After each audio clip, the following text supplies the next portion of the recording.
Өстәлдә зур зәвык белән пешерелгән милли ризыклар. Аның тирәсендә районның мөхтәрәм хатын-кызлары авыз ачарга санаулы вакыт калып бара. Мәҗлес күрке булып вәгазьләр яңгырый.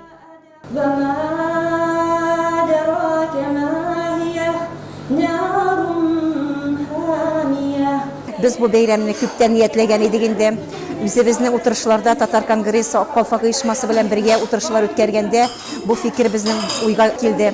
Шуңа күрә без моны тормышка ашырга тырыштык. Әзерләндек, уйладык, ничек иттереп үткәрик, ничек яхшы иттереп үткәрик, ничек матур иттереп, дөрес иттереп үткәрик дип уйлаган идек. Аллаһка шөкер, менә бүген бик матур иттереп үтте. Без инде монда үзебезнең табынга чакырдык, үзебезнең апаларыбызны, укучыларыбызны, үзебезнең укытучыларыбызны, районыбызга күп өлеш керткән укытучы ханымнарына. Ифтар мәҗлесенең асылы ураза тоткан кешеләрне ашатуга гына кайтып калмый. Шөкер, хәзер һәркемнең өстәле суй-нимәт белән тулы. Кешеләр вәгазьләр тыңлап уйлансыннар, бергә җыелгач әдәп, әхлак турында сөйләнсен, күңелләр тагыда паклансын дигән максатта күздә тотыла.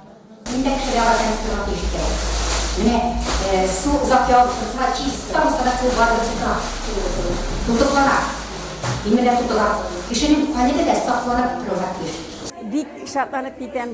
Аннан соң тагы бер ни әтәсем килә.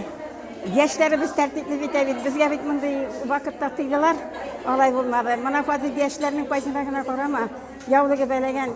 Безнең мискин кәем Халисапа, әбиебез инде, агабиебез инде. Җылап бетә иде, маңгайыбызны тымала дип.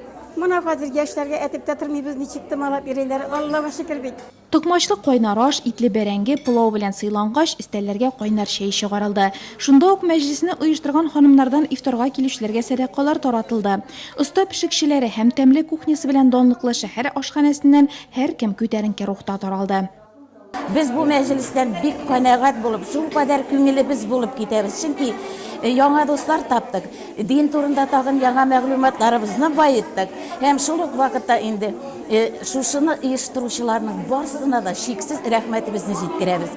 Аллаһы Тәгалә быелгы Рамазан аенда иман ныклыгыбызны эссе көннәре белән сынавын дәвам итә. Рамазанның тәүге ифтары һәркемгә тоткан уразаларының кабул булуын, нык исәнлек һәм үткәрелгән мәҗлеснең шиксез савабын теләп тәмамланды.